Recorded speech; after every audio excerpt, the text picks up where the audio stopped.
For the world is hollow, and I have touched the sky. Well, it sounds biblical, doesn't it? Well, it's kind of intentional, isn't it? Once again, themes of God and people being blinded and too rooted in their religious fervor, which blinds them to an ultimate truth. God's just a computer. How many times?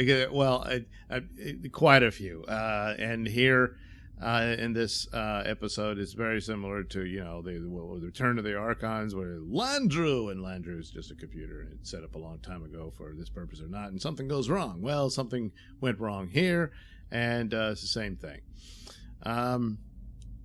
Basically, you had this idea of a long-lost race of people that they just sort of nonchalantly mentioned. Oh, yeah, we knew about them. Their planet was destroyed because of a supernova 10,000 years ago or something like that.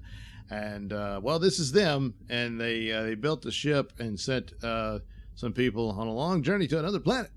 And once they get there, they can, the race can survive.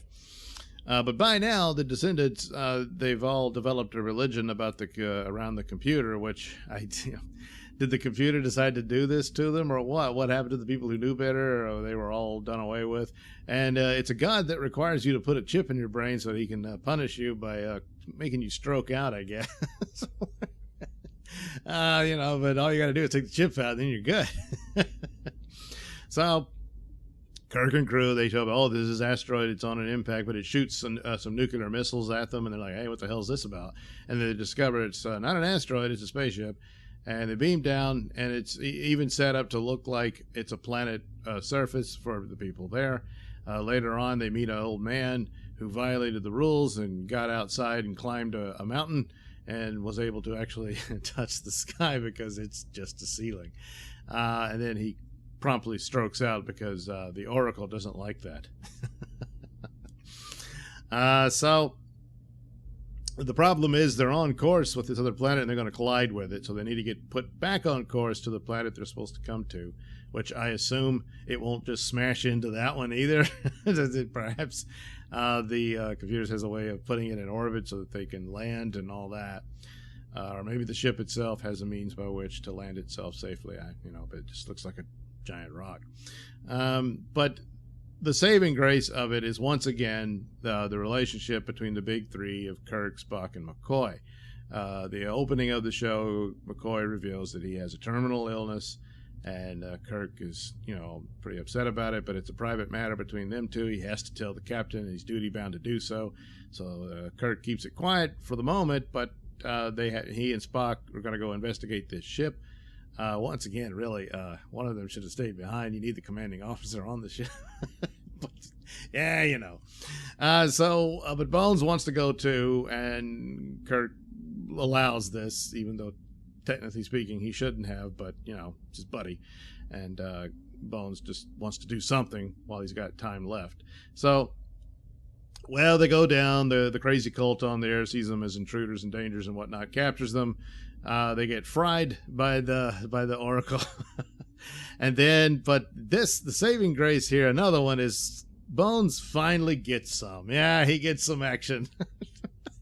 For whatever reason, this woman just immediately has the hots for him, and proposes marriage. And Bones figures, well, yeah, I'm all for a roll in the hay, but maybe not that. But, well, I'm going to be dead anyway, so what the hell? All right.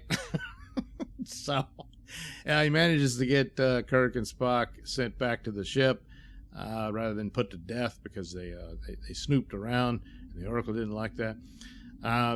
So they get married, and then Bones discovers the holy book and realizes, holy crap, that's the instruction manual.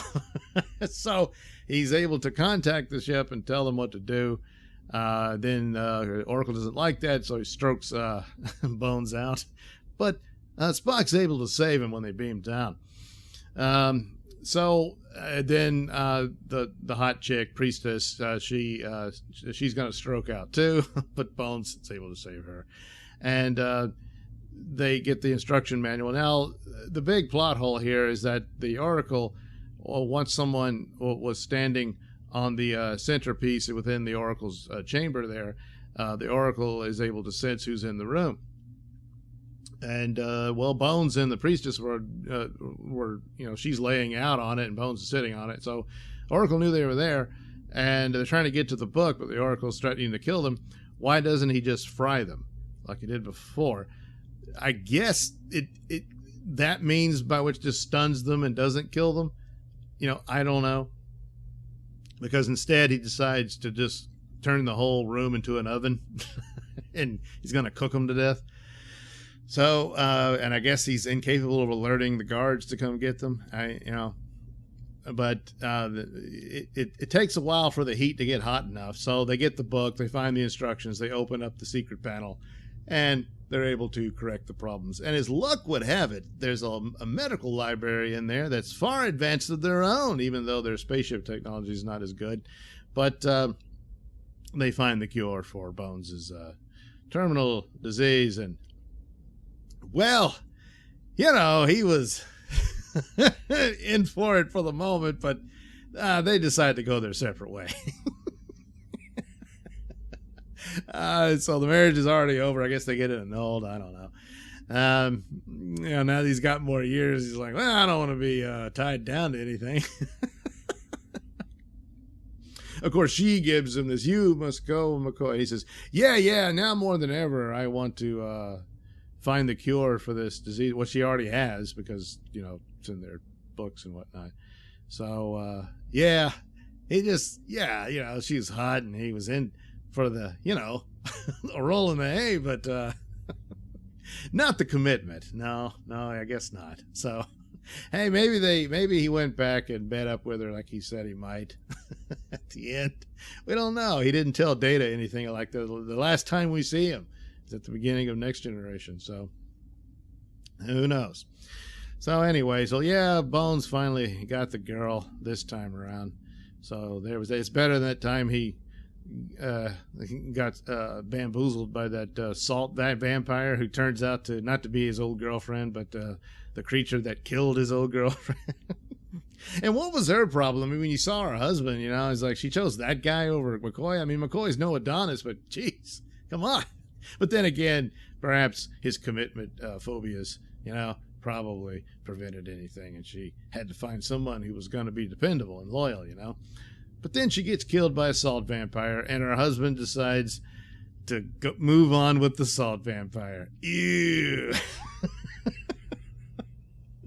So anyway, of course, the friendship between the three is one of the highlights of classic Star Trek, and it works out well here, especially when Spock, Kirk has to tell him what's going on and all that, and it's just they're fleeting moments, but it's a good enough thing there, even though there's some repetition here and that sort of thing. But basically the concept of, escaping a doomed planet and all that, arc in space type stuff. It's just, I don't know, I would have thought that it would have given a few lines of dialogue or some revelation within as to why the populace became so ignorant of their origins and not understanding where they are, why it had to be that they believe in this, falsehood. But maybe they thought they would go insane if they knew they were on a ship for that many centuries. But I don't know, whatever.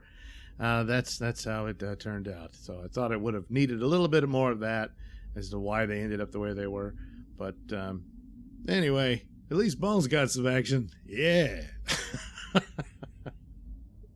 Thanks for watching and listening. Say, while you're still here, why not like and subscribe and share with your many friends? Yes. Also, check out my mini stores in the link description below. Yes, where you can get t-shirts, hats, mugs, all those goodies with my artwork on them. Oh, yeah. And head over to indieplanet.com and pick up a copy of my comic book, Night Night. Oh, yeah. You can also catch me at my podcast, Mr Nailsin Show, on RadioMisfits.com. And you can also watch my videos on BitChute.com and now on Rumble.com. Oh, my goodness, so many places to watch me and my stuff. Oh, yeah. And if that's not enough for you, well, you can follow me on many social media platforms and say hi to your old pal, Mr. Nailsin.